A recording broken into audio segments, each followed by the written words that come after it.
참된 신앙생활의 기준이 희미해져 가고 있는 지금 이 시대에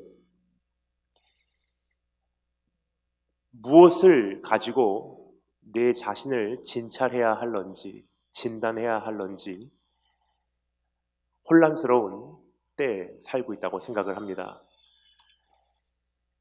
일반적으로 건강한 신앙을 측정하는 그 장치 자체가 이제는 교회 생활이라는 하나의 좁은 렌즈로 평가되고 있는 것을 볼 때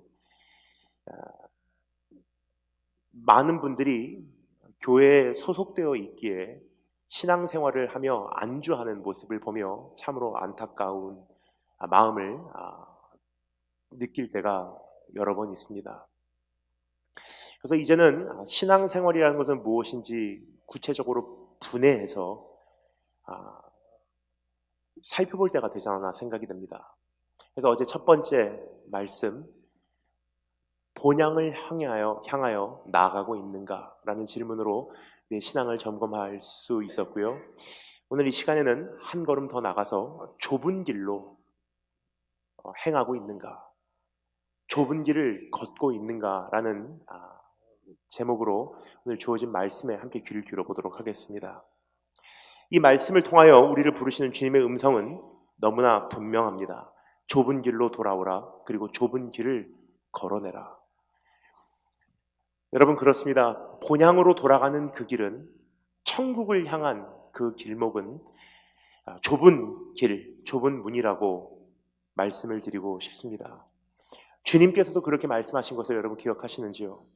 좁은 문으로 들어가라. 멸망으로 인도하는 문은 크고 그 길이 넓어 그리로 들어가는 자가 많고 생명으로 인도하는 문은 좁고 길이 협착하여 찾는 자가 적음이라.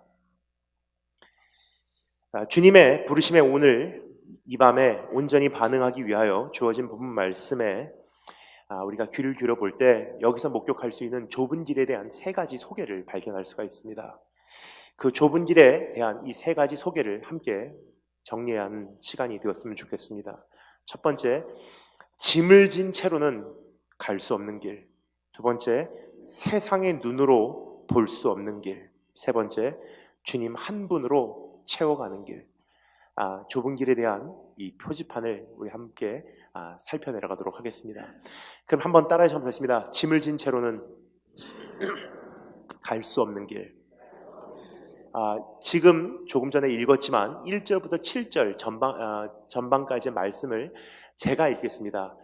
사실 이 성경 봉독이라는 것이 우리가 보통 꼭 한 번 정도 해야 하는 예식으로 생각하시고 계신 분들이 가끔 계십니다. 그러나 사실 초대교회의 어떠한 형태를 가만히 지켜보면요, 한 설교자의 설교의 길이보다도 하나님 말씀의 봉독 시간이 더 길었던 것을 깨닫게 됩니다. 그래서 사도 바울도 교회에게 이렇게 부탁을 하죠. Be diligent with the public reading of Scripture. 공개적으로 하나님의 말씀을 읽는 것에 성실하라, 열심을 내라고 권면을 하고 있어요. 사실 어떠한 설교자의 설교 한 편보다도 하나님 말씀만 신중하게 읽으면 그 자체의 능력이 있지 않나 생각이 됩니다. 그래서 이번에는 제가 읽을 테니 여러분께서 잘 함께 들어주시면 감사하겠습니다. 1절부터 7절까지 말씀을 봉독해 올려드립니다. 아브라함이 애굽에서 그와 그의 아내와 모든 소유와 롯과 함께 네겝으로 올라가니 아브라함에게 가축과 은과 금이 풍부하였더라. 그가 네겝에서부터 길을 떠나 베델에 이르며 베델과 아이 사이 곧 전에 장막 쳤던 곳에 이르니 그가 처음으로 제단을 쌓은 곳이라. 그가 거기서 여호와의 이름을 불렀더라. 아브라함의 일행 롯도 양과 소와 장막이 있으므로 그 땅이 그들이 동거하기에 넉넉하지 못하였으니 이는 그들의 소유가 많아서 동거할 수 없었음이니라. 그러므로 아브라함의 가축의 목자와 롯의 가축의 목자가 서로 다투고. 하나님의 말씀입니다. 어제 살펴본 말씀 이후로 아브라함은 잠시 기근을 피해 애굽 땅에 거주하게 됩니다. 그곳에 머무는 동안 아브라함이 얻은 재산이 적지 않은 것을 알 수가 있습니다. 이제 또다시 가축과 가족과 모든 소유를 이끌고 네게브라는 예루살렘의 남부 쪽에 있는 광야입니다. 네게브 광야를 지나서 베델과 아이 사이 곧 전에 장막 쳤던 곳으로 복귀하게 됩니다. 오늘 이 본문 말씀의 사건을 기록하며 저자 모세는 한순간도 낭비하지 않고 그냥 넘어갈 수 없는 한 부분을 우리에게 정확하게 일러주고 있습니다. 2절 말씀에 이렇게 기록되어 있죠. 아브라함에게 가축과 은과 금이 풍부하였더라라고 지적하고 있습니다. 우리말로는요, 풍부하였더라라고 번역이 되어 있는데 원어로는 이렇게 이해하시면 정확하지 않나 생각이 됩니다. 다음과 같은 뉘앙스가 담겨져 있습니다. 버거웠더라, 무거웠더라 라는 표현입니다. 즉 아브라함이 애굽 땅에 살면서 얻게 된 소유가 양이 만만치 않았다는 뜻이에요. 즉 그 모든 것들이 하나님의 약속을 성취하는 여정에 장애물이 되었다는 뜻입니다. 하나님 한 분만으로 채워지고자 하는 소원에 방해가 되기 시작했다는 뜻입니다. 좁은 길을 걷는 발걸음에 짐이 되었다는 뜻입니다. 여러분, 사실 이 땅에서의 소유라는 것이 본질적으로는 나쁜 것은 아니어도 참 위험한 축복의 형태이기에 너무나 많은 경우 우리의 삶에 무거운, 버거운 짐이 되는 경우가 많이 있지 않아 생각이 됩니다. 어떤 분이 우리가 지금 이 세상에서 소유하게 되는 재산을 다음과 같은 언어로 정리를 해 주십니다. 제가 읽어드리겠습니다. 그 엄청난 재산, 세상의 물질, 이 땅에서 얻고자 하는 수많은 것들, 그것을 얻기 위하여 억눌리는 부담감으로 한평생 고생하고, 그것을 얻으면 유지하기 위해서 염려하고, 그것을 잃어버릴까봐 한평생 두려워하고, 그것을 사용하고 싶은 유혹과 끊임없이 씨름하고, 그것을 잘못 사용하면 죄책감에 시달리고, 그것을 상실하면 괴로움에 파묻히고, 결국 최종적으로 그것을 바로 사용하였는가에 대한 심판만 남게 된다. 지금 여러분 무엇을 위해서 살아가고 계신지, 무엇을 쌓아내기 위해서 고생하고 계신지 오늘 이 말씀 앞에서 한번 내 자신을 돌아보신 축복이 있을 줄을 축원합니다. 하나님 앞에서 좁은 길을 걷기를 원하는데 나의 삶에 장애물이 되는 것들이 무엇인지, 버거운 것들, 무거운 것들, 이런 자신의 모습을 안고 아브라함은 또다시 이전에 하나님을 처음 만났던 그 제단으로 찾아 돌아오는 모습을 오늘 이 말씀에서 발견할 수가 있습니다. 애굽을 떠나 네게브를 지나왔지만 성경에 보면요, 그 어느 곳에서도 지체하였다 혹은 잠시 머물렀다는 기록이 없어요. 결국 베델과 아이 사이에 쌓아놓은 그 제단까지 쉬지 않고 달려 돌아왔던 것입니다. 이곳은 그가 주님의 나타나심을 처음 경험했던 곳입니다. 그곳은 그가 처음으로 여호와의 이름을 불렀더라라고 성경이 기록하고 있는 곳입니다. 하나님 처음 만난 곳. 이제 어느 정도 이제 배경에 대한 이해가 시작됩니다. 애굽에서 엄청난 물질을 소유하게 됩니다. 근데 어느 날 다 정리하고 하나님 처음 만났던 곳으로 돌아오기로 작정을 해요. 그 돌아오는 과정 쉬지 않고 다름질합니다. 바로 이런 뜻입니다. 주님을 처음 만나고 불렀던 그때로부터 많은 시간이 비록 흘렀지만 그는 또다시 여호와 이름을 불렀더라라고 성경이 기록하고 있는데요. 그것은 무슨 뜻이냐? 하나님 그리워요. 하나님의 나타나심을 갈망했다는 뜻입니다. 하나님의 얼굴을 향해 목말랐다는 뜻입니다. 자신과 세상을 향해 다시 한번 신물나는 경험을 하기 시작했다는 뜻입니다. 모든 소유를 내려놓기 위해서 고향마저 버리고 떠나왔건만 어느 사이에 정신을 차리고 보니 또 쌓이기 시작한 이 재산, 어느 곳에도 묶이지 않기 위해서 모든 것을 끊어버리겠다고 생각했건만 여전히 묶여있는 자신의 모습을 발견했던 것입니다. 그는 옛 도성 하란을 버리고 그 옛 삶을 혐오하고 그 허무함을 미워했지만 어느 사이엔가 그 허무한 것들 속에서 여전히 헤엄치고 있는 자신의 모습을 발견했던 것입니다. 근데 이래서 안 되겠다 해서 처음 하나님 만났던 그곳으로 다름질에 돌아오는 모습을 오늘 이 말씀을 통해서 볼 수가 있습니다. 여러분께서는 어떠신지요? 부흥회를 통해서 한 번 주님을 만났었던 그 순간, 이제는 내가 세상에 묶이지 않겠습니다. 직장에 묶이지 않겠습니다. 자녀에 묶이지 않겠습니다. 내가 주님 앞에 온전히 내 삶을 드리리라. 근데 어느 날 돌아보니 여전히 묶여 있어요. 여전히 그 허무함 속에서 헤엄치고 있고요. 여전히 나의 삶은 세상의 한 노예로 살아가고 있는 모습을 발견하게 됩니다. 그때마다 내 안에 떠오르는 그리움이 있어요. 처음에 눈물을 흘렸던 그때, 모든 것이 명확하게 보이기 시작했던 그 순간, 세상이 두렵지 않고 하늘나라가 사모됐던 그 현장으로 돌아가고 싶다. 아브라함이 그러한 심정이 아니었나 생각이 됩니다. 그러한 마음을 이해하는 한 목사님이 계십니다. A.W. 토저라고 하는 유명한 목사님이시죠.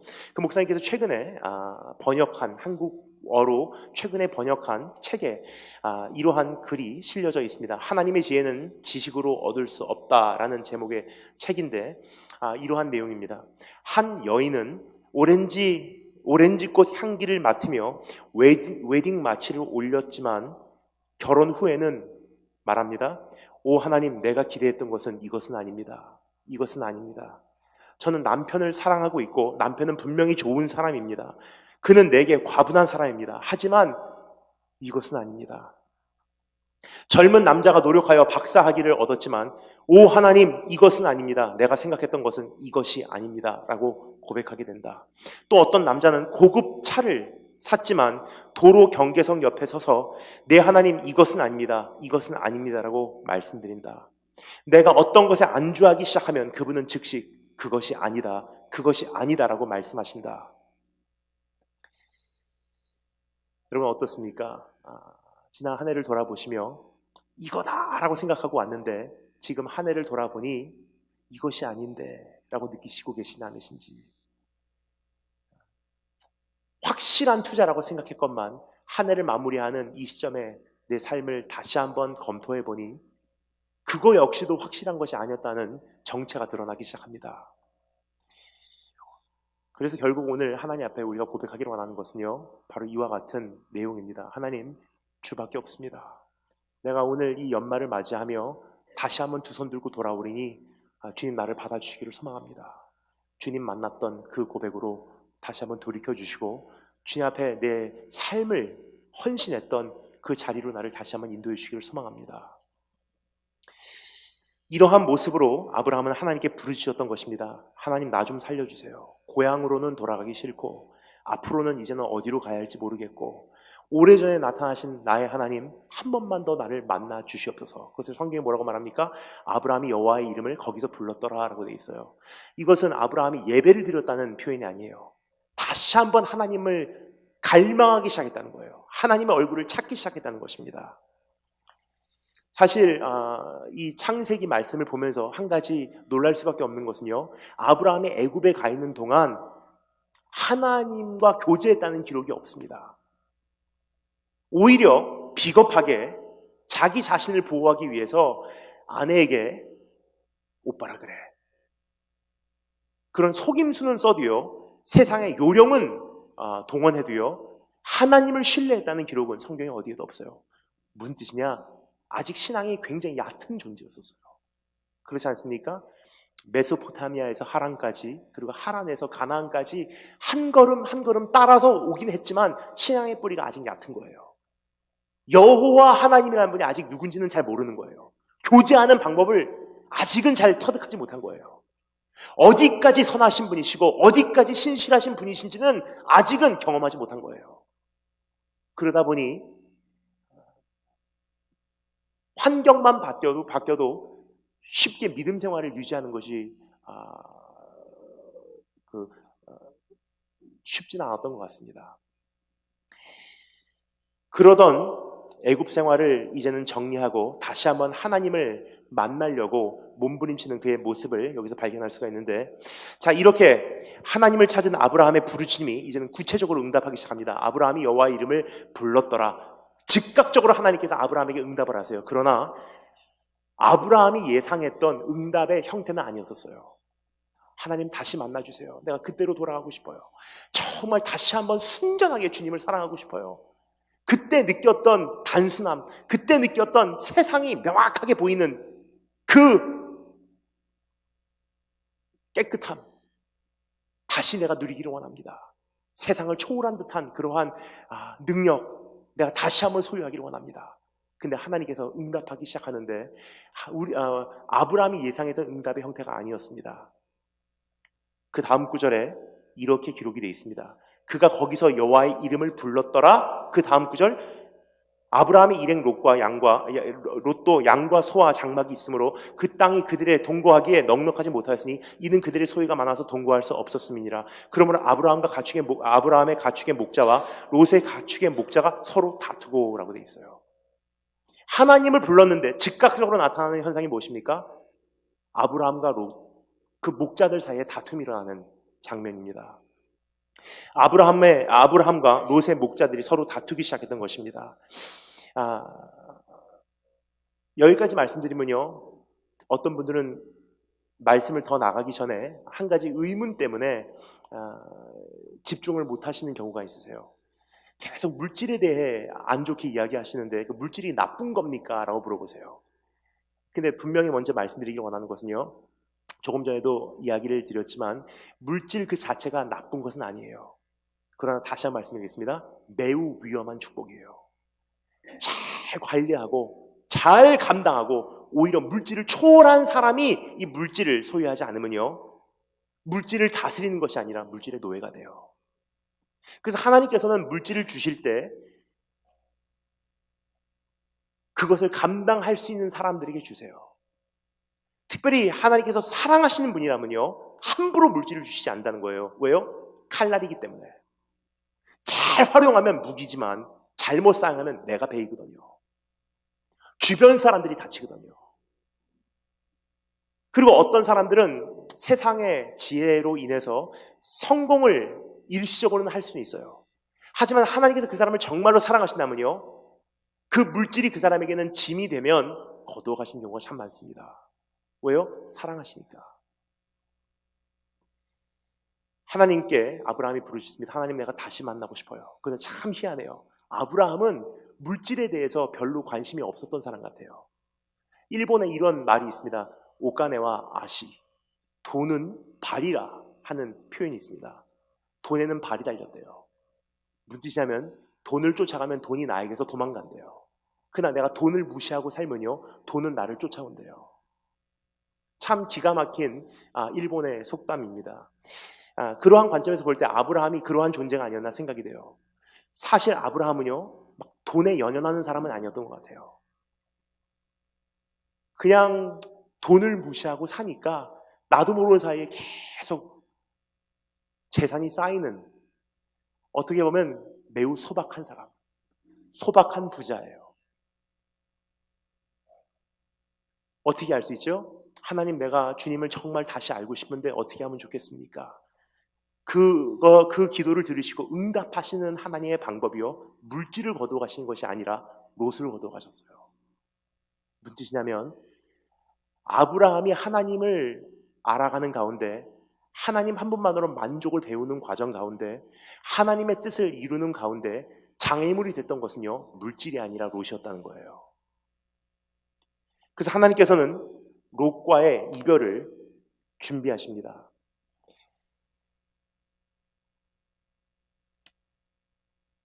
사실 롯이라는 존재는요, 아브라함에게는 조카 이상의 사람이 아니었나 생각이 됩니다. 그렇죠? 그 자녀가 없는 이모에게는 조카가 아들이에요. 아브라함에게는 조카가 아들 이상의 존재가 아니었나 생각이 됩니다. 조카 이상의 존재가 아니었나 생각이 됩니다. 제 여동생은 결혼을 한 지 벌써 이제 13년, 14년 차로 내년 들어갑니다. 굉장히 저보다 빨리 사는 인생 선배로 나가고 있습니다. 근데 여전히 자녀가 없습니다. 신학교 박사학위 공부하느라고 그 시기를 놓친 것 같아요. 또 하나님께서 언젠가 주시면 너무나 감사하겠지만 아직까지 자녀가 없어요. 그러다 보니까 제 여동생 남편 매제가요, 여동생에게 결혼 11주년 기념으로 강아지 한 마리를 선물해 줬어요. 그 강아지를 선물로 줄 때 이름을 L이라고 줬습니다. 왜 L이냐? 11 결혼 11주년 기념으로 줬기 때문에 영어 11을 짧게 한 약자로 이름을 L이라고 줬어요. 요번에 미국에 오는데 잠깐 LA에서 짐을 바꿔서 왔습니다. 근데 여동생하고 매제를 보기보다도 제가 가장 기대가 됐던 만남은요, L과의 만남이었어요. L도 오래전부터 목욕하고 손도 발도 다 깎고 삼촌을 만난다고 얼마나 기다려왔는지 저를 만나자마자 기뻐서 어쩔 줄 모르는 거예요. 그 강아지 종류가 프렌치 불독, 새까만 못생긴 강아지라서 참 많이 귀엽습니다. 조카가 없는 삼촌에게는요, 자녀가 없는 삼촌에게는요, 강아지마저도 자녀 같은 거예요. 이와 같이 아브라함에게는요, 조카 롯이 어떠한 존재인지를 상상해 가십니까? 그냥 단순한 조카 수준이 아니었어요.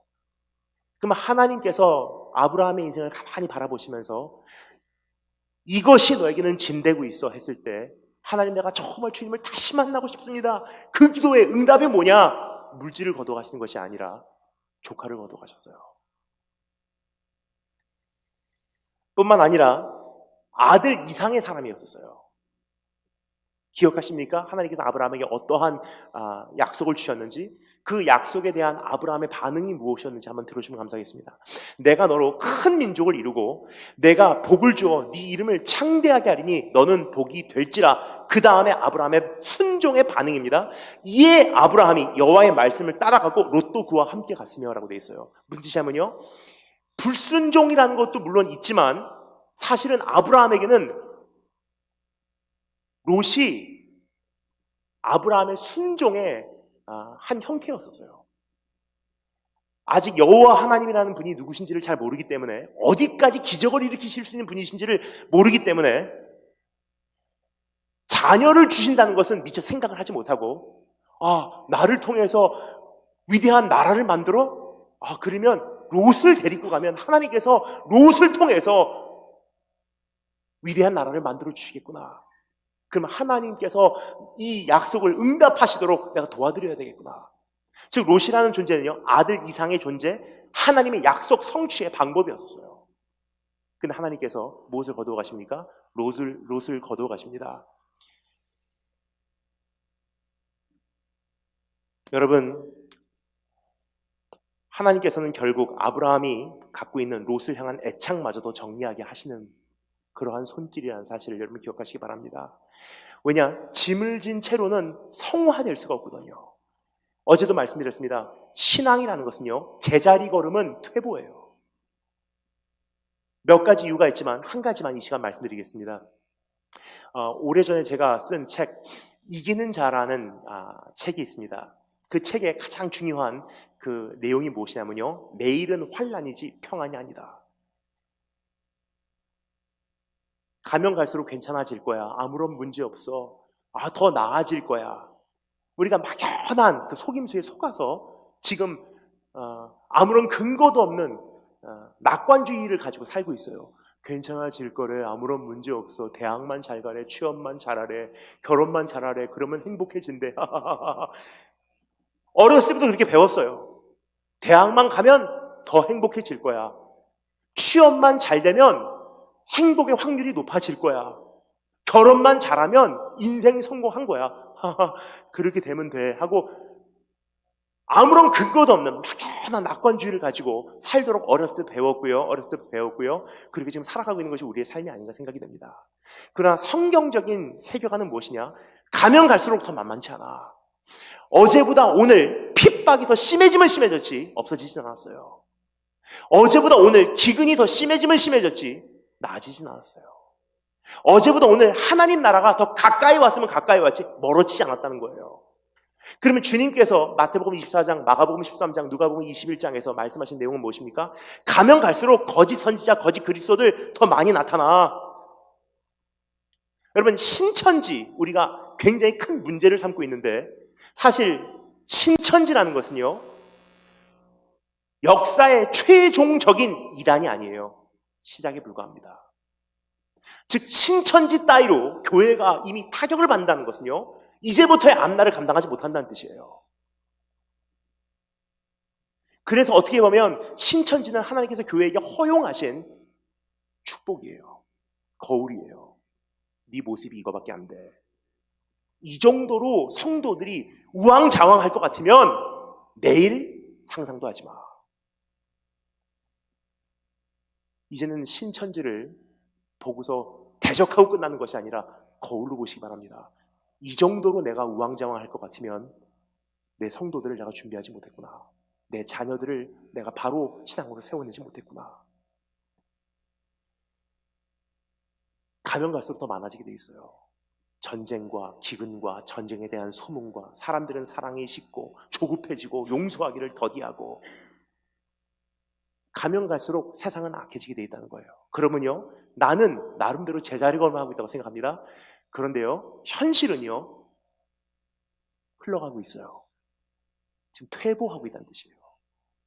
그래서 오늘 여기 앞에 우리 자녀들도 와 있는데요, 너무나 감사해요. 왜냐하면 부모님과 함께 옆에서 말씀을 듣는다는 이 자체가 알아듣든 못 알아듣든 이것이 이 아이에게는 굉장히 큰 영향력이에요.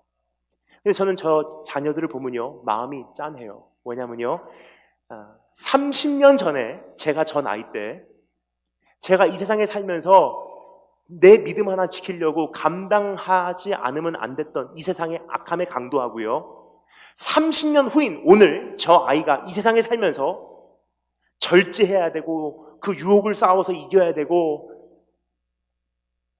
본인이 혼자 갈등해야 되고 믿음 지키기 위해서 몸부림쳐야 되는 이 믿음의 전투의 강도가요, 하늘과 땅 차이예요. 이미. 근데 우리가 매해 신앙의 제자리 걸음을 하고 있다는 것은요, 이것은 제자리 걸음이 아니에요. 퇴보예요. 그래서 주님께서 우리에게 요구하시는 것은 이것입니다. 신앙은 쟁취하는 자들의 것이야. 천국은 침노하는 자들의 것이야. 제자리 걸음이 아니라는 거예요. 그러면 본향을 향해서 나아가는 자는 좁은 길로 끊임없이 나가야 돼. 그러기 위해서는 네 조카가 너에겐 짐이 되고 있어. 네 사업이 너에게는 짐이 되고 있어. 그 애착이 너에게는 장애물이야. 그 욕심이 너에게는 지금 발을 당기고 있는 위험물이야. 여러분께서는 지금 어떠한 짐을 가지고 계신지요? 어떤 분들은요, 사랑하는 사람들이에요. 어떤 분들에게는 직장이고요, 어떤 분들에게는 명예고요, 어떤 분들에게는 물질입니다. 근데 하나님 앞에서 오늘 다시 한번 내 마음을 살피시는 그분의 눈동자 앞에서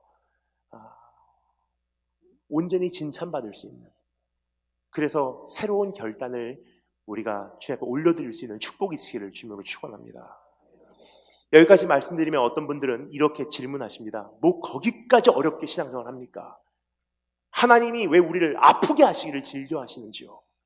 시간 관계상 제가 그것에 대해서 구체적으로 말씀드리지는 않겠습니다. 하지만 오히려 짧은 시간인 거로 제 말보다도 제가 좋아하는 신학자, 작가 C.S. 루이스의 말을 빌리는 것이 옳을 것 같습니다. C.S. 루이스, The Problem of Pain, Problem of Evil, 고통의 문제라는 책에서 그가 이렇게 다루고 있어요. 두 가지 비유를 말씀하고 있습니다. 이 두 가지를 제가 짧게만 설명드리도록 하겠습니다. 첫 번째는요, 왜 하나님께서 우리의 삶에 고통을 허락하시고 거두어 가시고 이별케 하시고 때로는 무너지게 하시고 실패하게 하시고 거절당하게 하시고 추방당하게 하시고 왜 그렇게 하시냐? 우리를 미워하셔서? 아니에요. 우리가 하나님을 부를 때 뭐라고 부르죠? 하나님 아버지라 그래요. 너무나 정확한 표현이 아닌가 생각이 듭니다. 하나님 할아버지라고 안 불러요. 할아버지는요, 손주가 마냥 좋아요. 이 설탕 덩어리 먹으면 못 자도 난리를 피워도 이 아이가 밥을 안 먹어도 별로 관심이 적어요. 할아버지 사탕 사줘 그러면 사줘요. 근데 아버지는 어떻게 하죠? 안 돼. 너 밥 먹어야 돼. 너 설탕 먹으면 오늘 밤에 잠 못 자. 하나님 아버지라는 분은요, 우리의 삶을 사랑하기에 때로는 아픔으로 채찍으로 다루시는 분이세요. 또 한 가지 C.S. 루이스가 말하는 비유가 있습니다. 하나님께서 우리의 삶을 지금 만들어 나가시는데 우리의 삶을 하나의 그 예술 작품으로 표현을 하면요, 우리의 인생을 어린아이가 그림놀이 하는 정도의 차원으로 주님께서는 여기지 않으신다는 거예요. 화가가 어떠한 예술 작품을 만들어내는 수준으로 여기고 계시기에 조그만 하나의 오류 허용하시지 않으신다는 거예요. 순전하고 점도 없고 흠도 없고 구김도 없이 우리를 만들어내시기를 원하신 하나님. 여러분, 오늘 그 좁은 길로 나를 인도하시는 하나님의 손길을 경험하고 계신지요? 다른 말로 표현해 보겠습니다. 어제보다 더 내 주를 사랑하고 계신지요? 이거는 그냥 아멘으로 화답 안 해주면 좋겠습니다. 왜냐? 그냥 우리가 익숙하게 말하는 것이 너무나 흔해졌어요. 어제 청소년에 대해서 말했는데요, 청소년들을 보면은 참 안타까워요. 제가 심리학 전공이었습니다. 파블로브의 개를 저는 연상합니다. 파블로브라는 심리학자, 여러분 기억하시죠? 그분이 그 심리 연구를 할 때 자기의 개를 사용했어요. 하루에 몇 번씩 먹이를 줄 때마다 종을 흔듭니다. 짤랑짤랑짤랑 먹이를 주고, 짤랑짤랑짤랑 먹이를 주고. 그것을 어느 정도 반복하다가 어느 날입니다. 짤랑짤랑짤랑 했는데 먹이를 안 줘요. 그 개가 어떻게 반응하죠? 계속 침 흘리고 있어요. 짤랑짤랑짤랑이라는 것은요, 그 개한테는 큐예요. 큐. 이제 먹이가 온다. 지금 신앙이 그를 길들여진 거 여러분 인지하시고 계신지요? 어떠한 찬양이 시작되면 어떠한 멜로디에서 어떠한 찬양은 이렇게 설교자의 어떠한 억양에서 아멘으로, 어떠한 억양에서 할렐루야로 화답하는 것 사실 아무 생각 없어요. 그냥 그 큐에 익숙해진 것뿐이에요. 그러니까 지금 이 시대에 얼마나 우리가 신앙생활을 하나님 앞에서 너무나 많은 경우 간사하게 하고 있는지. Do you mean what you say? 이전보다 내 주를 더욱 사랑합니다. 참 귀한 고백이에요. 여러분, 저는 I've made my own share of mistakes. 저도요, 지난 저의 삶을 가만히 돌아보면요, 제 분량의 실수와 잘못은 많이 저질렀더라고요. 나름 주님을 많이 사랑해서 달려온다고 했지만 어제 말씀드렸습니다. 달려가는 속도가 빠르면 빠를수록 넘어짐도 심하더라고요. 어떤 분이 오늘 질문을 하셨습니다. 철인이라는 책의 가장 중요한 내용이 무엇입니까? 제가 쓴 책입니다. 근데 어떤 분들은 오해를 하세요. 철인 그리면 천하무적이라고 생각해요. 근데 철인이라는 책을 자세히 읽어보면요, 그 내용의 가장 중요한 요점은 무엇이냐? 다 연약한 자지만 주님 사랑하고 주님을 흠모하기에 세상을 능가하는 능력을 조금이나마 경험해가는 것. 넘어져도 다시 일어나는 것 주님 때문에, 쓰러져도 다시 도전하는 것 주님 때문에. 그게 철인이라는 거지, 찔러도 안 아픈 게 철인이 아니에요. 그러한 마음으로 그 책을 썼듯이 그러한 삶을 살아왔습니다. I've made my own share of mistakes. 저도 달려온 시간이 길면 길수록 넘어짐도 심했던 것 같아요. 넘어지고 일어나서 다시 털고 위로받고 또 출발하고 한참을 달려갔다가 탈진하고 또 넘어지고 쉬고 주님께서 격려하시고 이렇게 세우셔서 또 달려가게 하시고. 그래서 제가 설교할 때 눈물이 마르지 않는 것 같아요. 1000번을 불러도 내 눈에 눈물이 마르지 않는 이유는 십자가의 그 사랑. 저는 수수께끼가 참 많아요. 왜 나 같은 사람이 여기 와 있는지 전 이해가 안 갑니다. 어떻게 나 같은 사람을 구속하셔서 종으로 삼으시고 말씀 전하게 하시는지 그 자체가 은혜예요.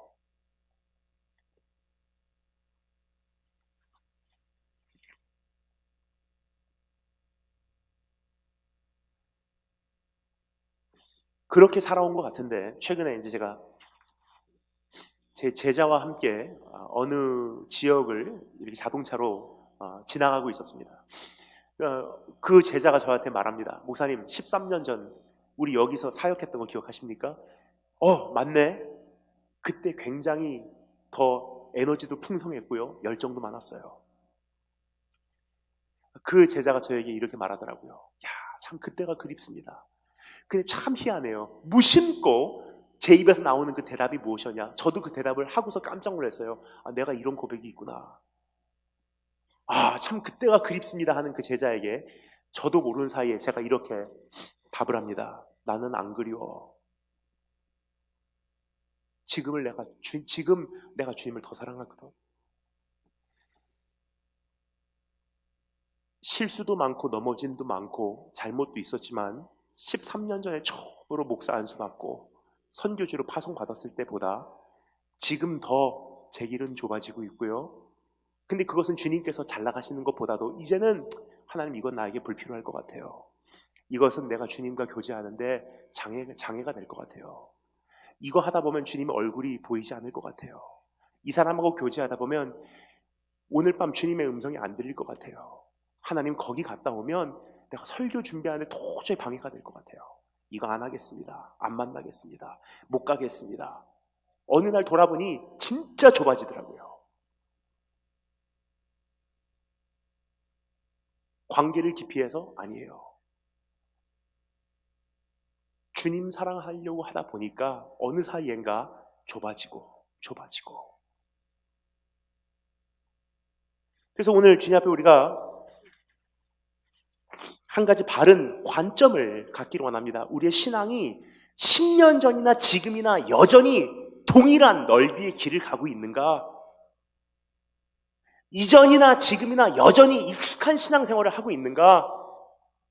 히브리서 말씀의 가장 중요한 부분이 무엇이냐면요, 영원한 것이 영존케 되기 위해서 우리의 삶을 진동케 하사 막 흔드신다는 거예요.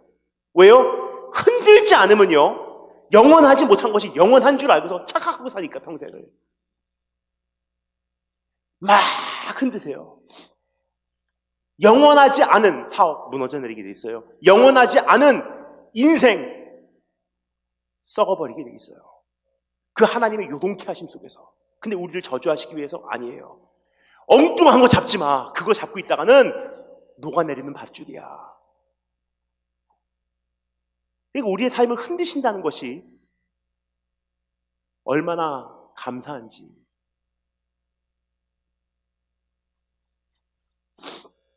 여러분, 짐을 진 채로는 갈 수 없는 길입니다. 혹시 주님의 음성을 듣는데 나에게 장애가 되는 것들이 무엇인지, 지난 한 해 동안 내가 유지해왔던 교제 가운데 그 대화만 내가 가담하면 그 농담에 웃어야 되고, 그 농담에 웃고 나면 집에 올 때, 자동차 운전할 때 가만히 돌아보면 왠지 공허하고,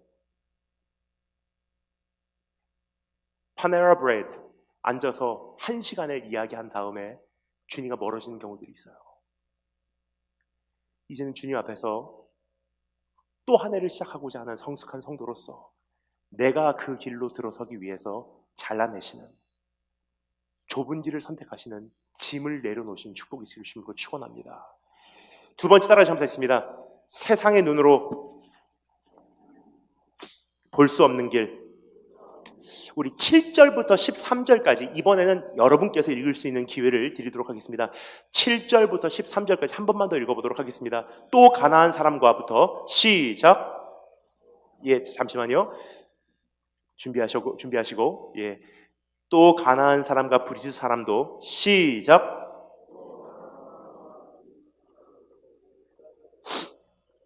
아브라함이 롯에게 이르되 우리는 한 친족이라.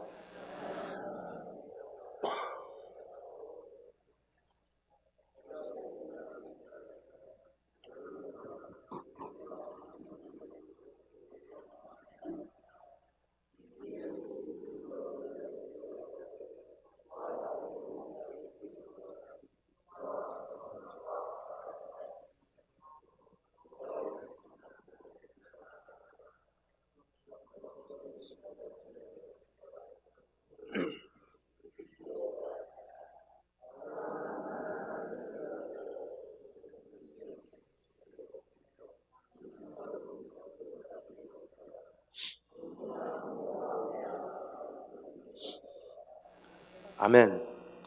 이제 하나님께서 개입하십니다. 갈라서게 하신 장면입니다. 한때 하나님을 만나고 잠시 기근을 피해서 애굽에 살려고 갔다가 오히려 영혼은 죽게 된 거예요.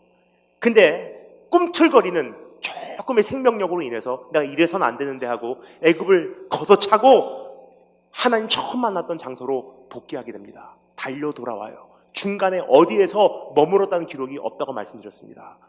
오늘 그러한 태도가 우리 안에, 그러한 자세가 우리 안에 형성되어야 될 줄 믿습니다. 정말로 주님 다시 만나고 싶으면요, 여기서 잠깐 쉬었다 가고 저 사람하고 잠깐 교제하고 여기서 잠깐 잡담하고 그 사람 비유도 맞춰주고 저 사람에게 예의 지키고, 그 둘째 문제예요. 내가 주님 앞에 바로 서는 게 우선이거든요. 거기에 가서 내가 주님 다시 만나고 싶어요 라고 여호와의 이름을 불렀더라 라고 성경에 기록하고 있어요. 근데 하나님께서 즉각적으로 응답하시는 방법, 롯과 아브라함의 목자들이 다투게 하시고 이젠 갈라서게 하세요. 아브라함의 가장 큰 짐덩어리였던 조카를 향한 애착, 하나님의 약속이 성취되는데 가로막고 있었던 그 장애물을 제거하시는 과정입니다. 그리고 이제 아브라함 홀로 그 좁은 길을 걷게 하시는 장면을 우리가 여기서 볼 수가 있습니다. 오래전에 프란시스 톰슨이라고 하는 영국 시인이요 쓴 한 편의 시가 있습니다. The Hound of Heaven 이라고 하는 하늘의 사냥개라는 시가 있어요. 이 시는 꽤 긴 시기 때문에 다 말씀드릴 수는 없지만 거의 이러한 내용입니다. 제가 너무나 은혜 받고 그 내용을 공감하는 바입니다. 하나님께서 우리를 선택하실 때 하늘의 사냥개, 하나님의 사냥개들을 푸신대요. 사냥개는요, 주님께서 선택하신 그 사람을요, 한평생 쫓아다니면서 내가 엉뚱한 거 잡으면 그 물어 뜯고 가져가는 거예요. 하나님, 이 사업이 나를 만족시킬 수 있을 것 같아요. 하늘의 사냥개가 와서 그 사업 물고서 달아납니다. 하나님, 이 사람을 만나면 내가 이제 정말 행복할 것 같아요. 어느 사이엔가 갈라서게 하세요. 왜 하는 일마다 왜 안 되나?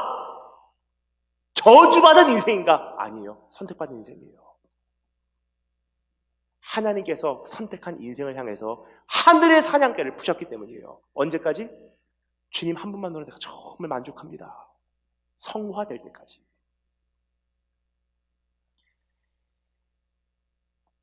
그러한 인도하심을 우리가 입을 때 이제 하나님께서 나를 어떻게 그 좁은 길로 인도하시는지 적어도 우리가 좀 알아봐야 되잖아요.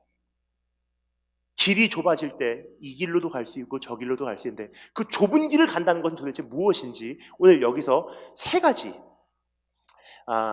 모습을 잠시 정리하기를 원합니다.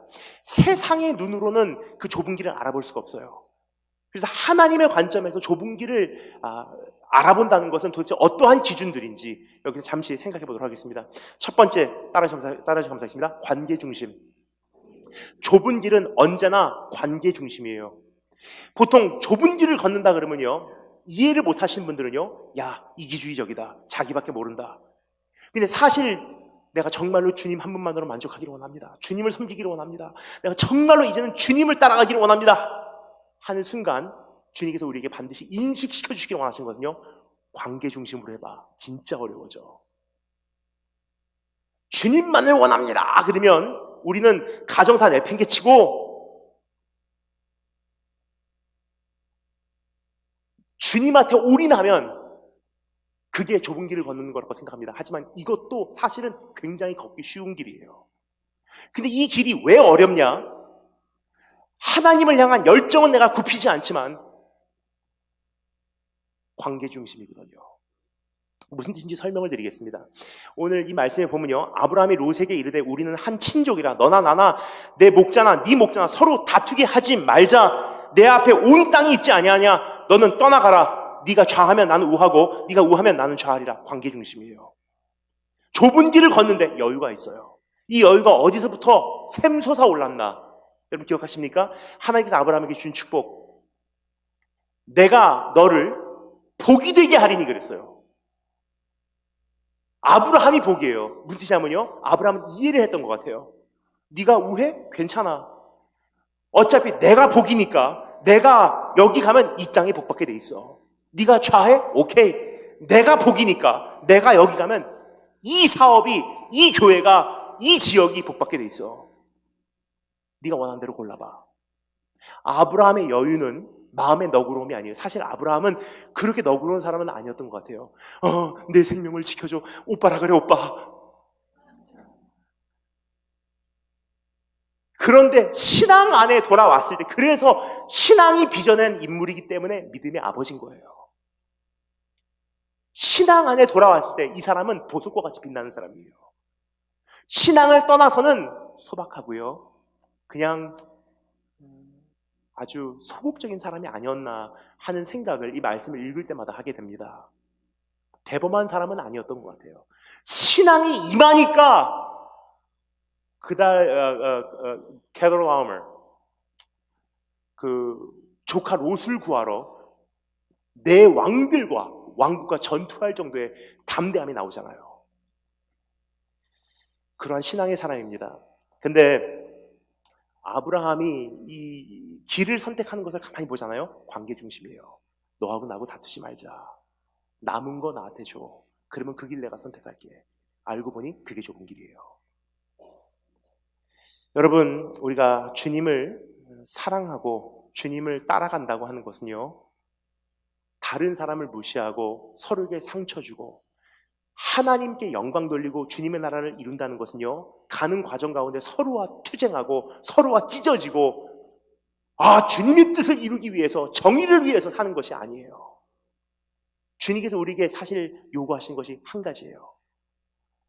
하나님 사랑하라. 근데 하나님을 사랑해서 어떻게 증명하냐? 서로를 사랑하라. 한 계명이에요, 사실은. 저는 어렸을 때 중학교 1학년 때 예수님을 만났습니다. 중학교 1학년 때 예수님을 만났는데 얼마나 감사한지, 저의 가장 좋은 친구, 여동생, 함께 이 신앙의 대화를 나눌 수 있도록 하나님께서 여동생도 비슷한 시기에 만나주셨어요. 저하고 3살 차이 나는 여동생, 제가 중학교 1학년이면요, 여동생은 초등학교 4학년이에요. 저는 선교지에서 예수님 만났고요, 여동생은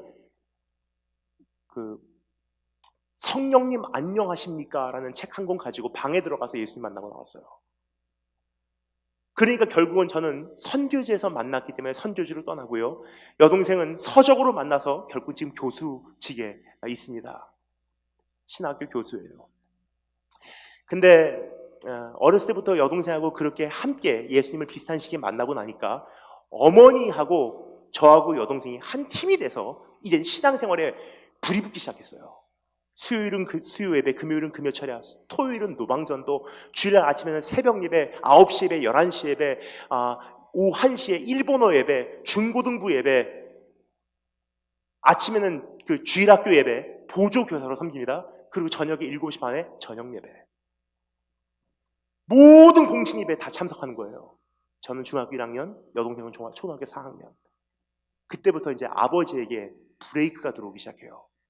저희 어머니에게 아버지께서 항의를 하십니다. 여호와 증인이냐?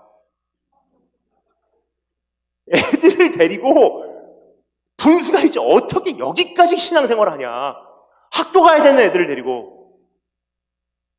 저희 아버지는 지금 장로님이시고요. 저를 위해서 가장 많이 기도해 주시는 제가 제일 존경하시는 분이세요. 그런데 그 당시만 해도요. 이전 저희 아버지 직업, 일본 야쿠자. 거기서 처음으로 예수님을 만난 그 감격, 그것을 가지고 야쿠자를 정리하시기는 했지만 아직 성화는 덜 되신 분이셨어요. 그래서 교회에서 겨우 서리 집사를 받으셨지만 신앙생활을 유지하는 것은 그렇게 쉽진 않으셨던 것 같아요. 아직도 세상적인 생각, 세상적인 기준, 세상적으로 살아가는 방식. 지금은 저희 아버지는요, 제가 제일 존경하는 장로님이세요.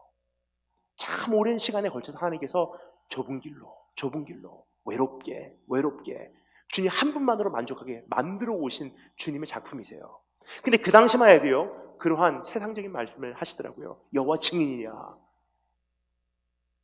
애들이 세상 살아가는 방법도 배워야 되고, 신앙만 하면은 안 돼.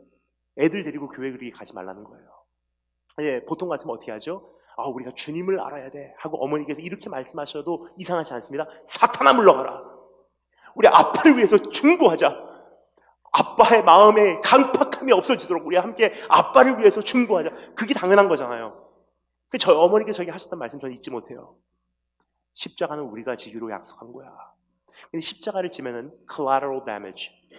십자가를 내가 지기로 한 건데 주변에 십자가를 같이 지는 사람들이 생겨. 그렇죠, 여러분? 선교사님이 선교지로 가겠다고 헌신했는데 collateral damage. 자녀들도 같이 끌려가는 거예요. 목사님이 주님의 종으로 쓰임 받겠다고 헌신했는데 자녀들도 결국은 같이 십자가를 지게 돼 있어요. 십자가는 예수님이 지는데 구레는 시몬이 같이 지기 시작해요. 십자가는 언제나 그 십자가 그늘 아래 함께 지는 사람들이 있는 것 같아요. 십자가의 영향력이에요. 십자가의 파동이에요. 근데 그래서 아빠를 우리가 배려해야지 아빠를 대적하면 안 돼. 왜냐? 예수님 따라가기로 작정한 것은 하나님께서 너에게 주신 은혜고 너의 부르심이지, 거기까지 이해를 못하는 사람에게 사탄아 물러가라 하는 것은 하나님 뜻이 아니야. 그럼 누가 희생을 치러야 될까요? 아빠 보고 희생을 치르게 해야 될까요? 아니에요. 주님을 따라가기로 작정한, 좁은 길을 걷기로 작정한 내가 희생을 치르는 거예요. 그래서 어머니하고 이제 드디어 작전을 세우기 시작했습니다. 일주일 내내 평소보다도 더 열심히 공부하자. 아버지의 눈에 띄도록 우리 더 분발해서 공부하자. 그러니까 월요일부터 금요일까지 최선을 다해서 공부하는 거예요. 그리고 금요일날 되면요, 위켄드. 그러니까 친구들이 이제 학교 끝나고 먹으러 가자, 놀러 가자 얘기해요. 그냥 아버지가 희생을 치릅니까? 제가 희생을 치러야 되는 거예요. 나는 못 가. 미안해. 교회 가야 돼. 하고 조금이라도 빨리 집으로 복귀해서요, 아버지 사업, 일터, 그 당시 저희 아버지께서 하셨던 그 사업, 야쿠자 그만두시고 하나님께 새롭게 주신 사업입니다. 45분 동안 사진 현상하는 그런 날이 있었던 걸 기억하십니까?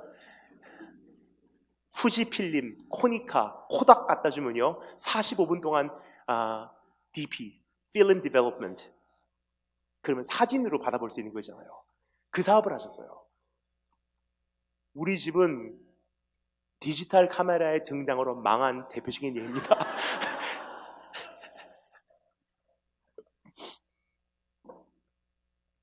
그런데 그런 사진을 프린트하다 보면 얼마나 많은 약품이 쓰입니까? 얼마나 많은 쓰레기가 쌓이겠습니까? 그러니까 학교 끝나고 집에 돌아와서 이제는 가게 청소기 돌리는 거예요. 뒤에서 약품 청소하고 다 쓰레기 꾸려서 밖으로 내놓고 아버지하고 함께 그렇게 청소를 하고 가게, 일본말로 시메꾸꾸리 다 정리를 해요. 그리고 셔터까지 닫고 올라올 때까지 아버지와 동행합니다.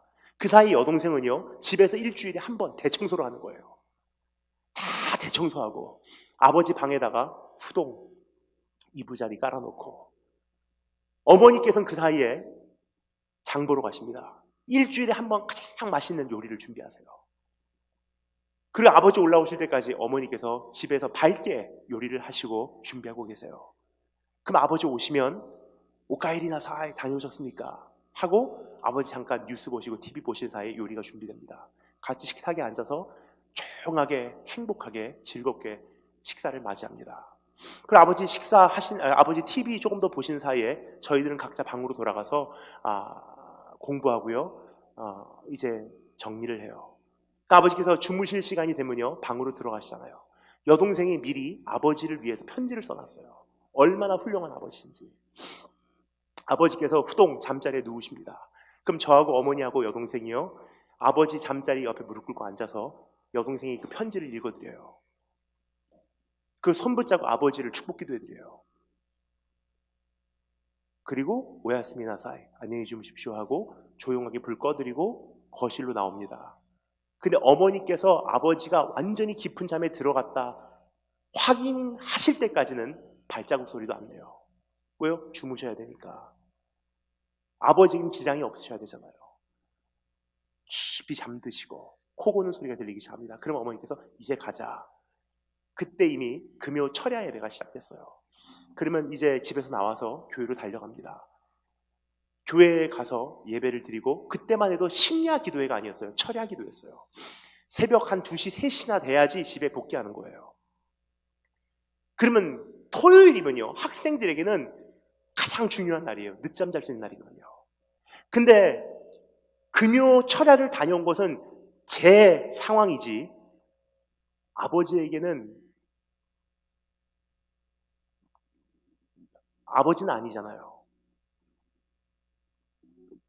그러니까 금요 철야를 갔다 왔다고 토요일날 늦잠 자는 것은 이것은 뭐라 그러죠? 내 형편이지 아버지가 치러야 될 대가는 아니에요.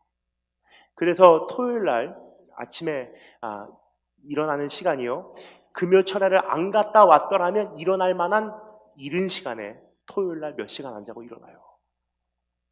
똑같이 생활합니다. 그 다음날 아버지에게 이만큼의 흠 안 잡히도록 졸린 모습 안 보여요. 어제 금요 철야 갔다 와서 피곤해서 이거 못하겠어요. 그런 말 못해요. 그거 봐. 그것 때문에 교회 가지 말라는 거야. 그런 말 들어서는 안 되잖아요. 그러한 생활을요 제가 중학교 1학년부터 고3까지 했어요. 고3이 되는 해에 제 아버지께서 인정을 하시더라고요. 이런 하나님 같으면 내가 정말 바로 믿겠다고. 제가 고3 때 제 아버지 장로님 되시고요.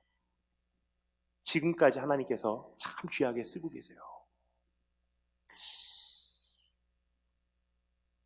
주님을 사랑하고 주님을 따르고 주님을 섬긴다는 이유로 얼마나 많은 사람들에게 상처를 주고 하는지, 교회를 위한 정의라는 것으로 인정 때문에 하나님 영광을 얼마나 많이 가려왔는지, 이제는 정말로 우리가 주님을 바로 따라하기를 원한다는 것은요 관계 위주로 하는 순간 깨닫게 됩니다. 길이 좁아지더라고요. 더 어려워지더라고요. 두 번째 하나님 감사했습니다. 영광 중심. 7절 말씀, 또 가나안 사람과 브리스 사람도 그 땅에 거주하였더라. 무슨 뜻이냐면요 아브라함과 롯이 살고 있는 그 지역에 가나안 사람들, 이방 민족들이 살고 있었다는 거예요. 그들의 관심이 아브라함과 롯에게 있었다는 뜻입니다. 근데 그 사람들이 보는 가운데 아브라함과 롯이 투쟁하면요 어떻게 되겠습니까?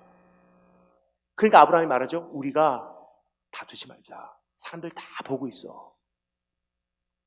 여러분, 교회가 여기까지만 생각해도요 하나님 영광 안 가리는 것 같아요. 정의를 위해서, 주님의 영광을 위해서, 신앙을 위해서 하면서 우리는 얼마나 하나님 영광을 가려왔는지. 관계 중심, 영광 중심. 세 번째 따라 하셨습니다. 신뢰 중심. 이것은 믿음의 눈으로 이젠 상황을 바라보기 시작한다는 것입니다. 참 기가 막힌 표현들이 기록이 되어 있습니다. 이 말씀을 보면요 눈을 들어 본다 라는 표현이 굉장히 많이 반복되고 있어요. 한번 들어주시면 감사하겠습니다. 이에 롯이 눈을 들어 요단 지역을 바라본 즉 소알까지 온 땅에 물이 넉넉하니 여호와의 동상 같더라. 14절 말씀, 롯이 아브라함을 떠난 후에 여호와께서 아브라함에게 이르시되 너는 눈을 들어 너 있는 곳에서 동서남북을 바라보라. 보이는 땅을 내가 너와 내 자손에게 주리니 영원히 이르리라. 어떻게 바라보는지에 따라서 좁은 길을 걷냐 못 걷냐가 정해진다는 거예요. 좁은 길을 걷는다는 것은요, 이것은 어떤 막연한 개념이 아니에요. 정확히 보라는 거예요. 무엇을 보냐? 롯이 보고서 인생을 선택하는 그 기준하고요, 아브라함이 인생길을 선택하는 기준이 굉장히 달라요.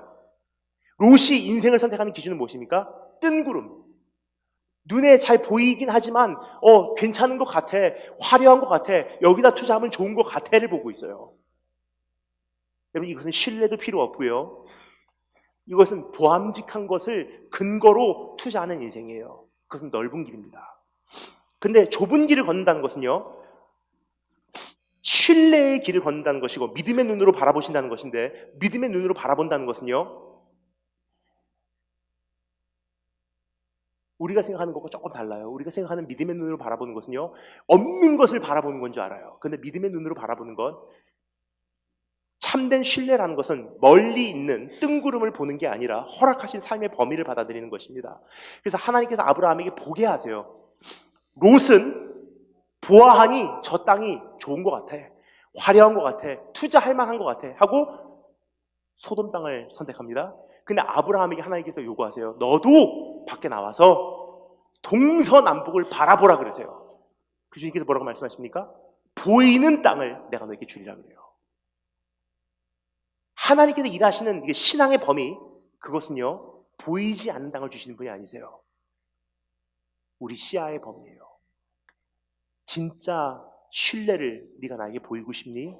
진짜 좁은 길을 걷고 싶니? 그러면 언젠가 선교사가 되겠습니다가 아니에요. 네 눈에 보이는 것, 가정부터 시작이야.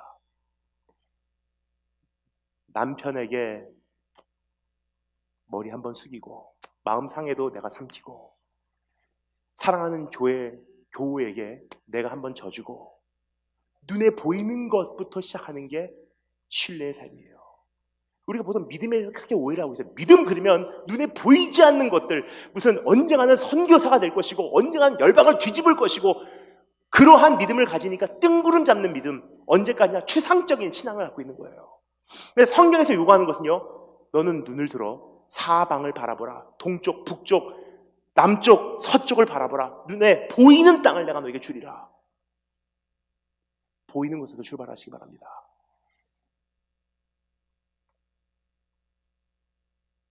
주님은 먼지로 자선을, 물을 포도주로 바꾸시는 분이십니다.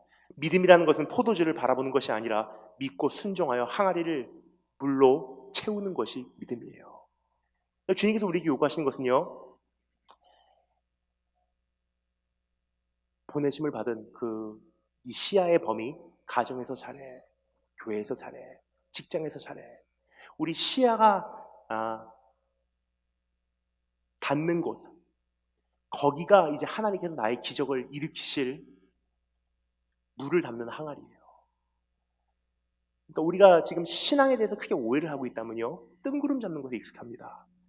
나를 귀하게 써주시고 언젠가 위대하게 써주시고 이 나라를 뒤집어 주시고 하나님 나를 통해서 역사를 일으켜주시고, 아니에요. 안 보이는 거 보지 마. 교회부터 시작해, 가정부터 시작해, 맡은 부서부터 시작해, 직분부터 시작해, 지금 너에게 허락된 그 영혼들부터 시작해. 그 항아리에 물을 가득 채우면요, 기적을 일으키시는 분은 주님이세요. 그럼 진짜 신뢰라는 것은 무엇이냐면요, 보이지 않는 것을 보는 게 아니에요. 신뢰, 믿음의 눈으로 그 길을 선택해, 인생 길을 선택해 나간다는 것은요, 부르신 곳에서 난 여기서부터 시작하겠습니다. 여기서 내가 오늘을 잘 충실히 이렇게 살아가는 것은 주님을 신뢰한다는 표현입니다. 사실 이것보다 더 큰 신뢰가 어디 있겠습니까? 오늘 그러한 세 가지, 관계 위주, 영광 위주, 신뢰 위주로 선택해 갈 때 길이 굉장히 좁아지는 것을 경험하실 거예요. 오늘 세상의 눈으로 바라볼 수 없는 그 길을 이젠 걸어내시는 축복이 있을 주님으로 축원합니다. 마지막 세 번째 짧게 살펴보고 마치겠습니다. 따라하시면 감사하겠습니다. 주님 한 분만으로 채워가는 길. 우리 14절 말씀 한 구절만 함께 읽겠습니다. 14절 말씀 한 구절만 함께 읽겠습니다. 시작.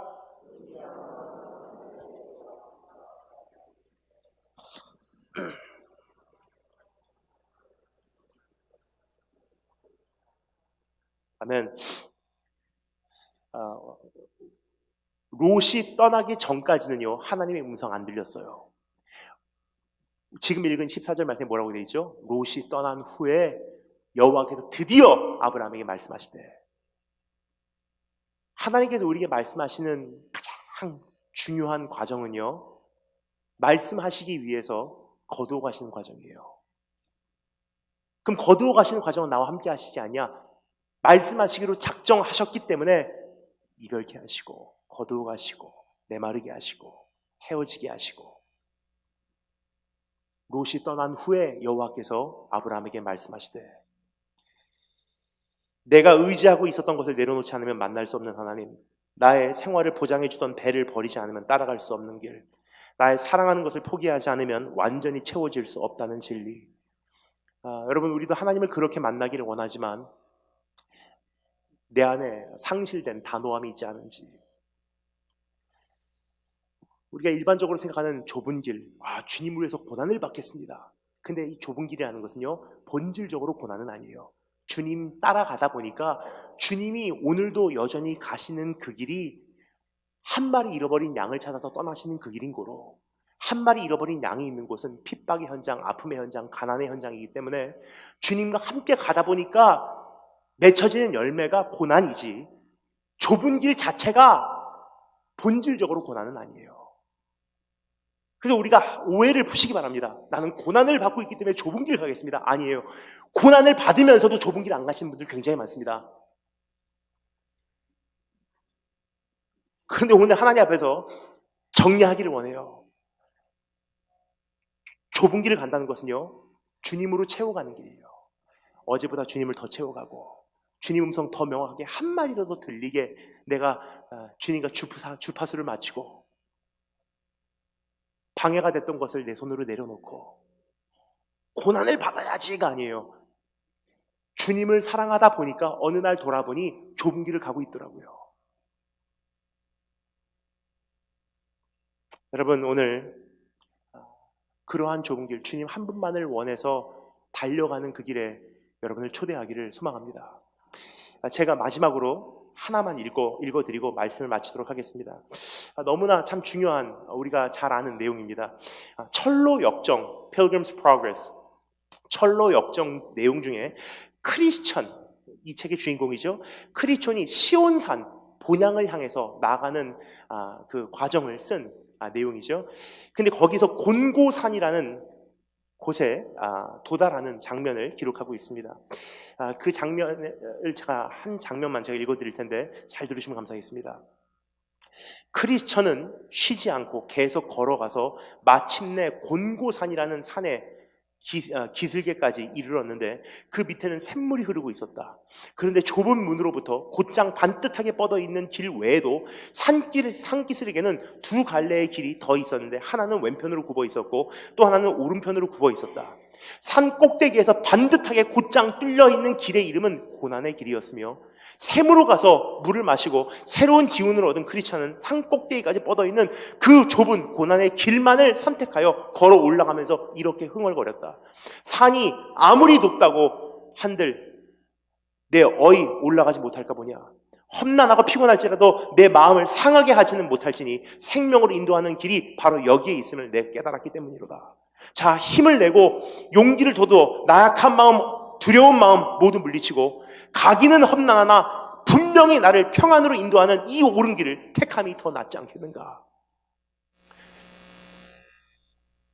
여러분을 오늘 이 좁은 길로 초대합니다. 이 길만이 주님 만나러 가는 길이에요. 신앙생활을 하면서도 참 넓은 길들이 많더라고요. 오늘 하나님 앞에서 우리 결단하기를 원하는 것, 어제보다 오늘 난 좁은 길을 한 번 더 선택하고 있는가. 다 같이 기도하겠습니다.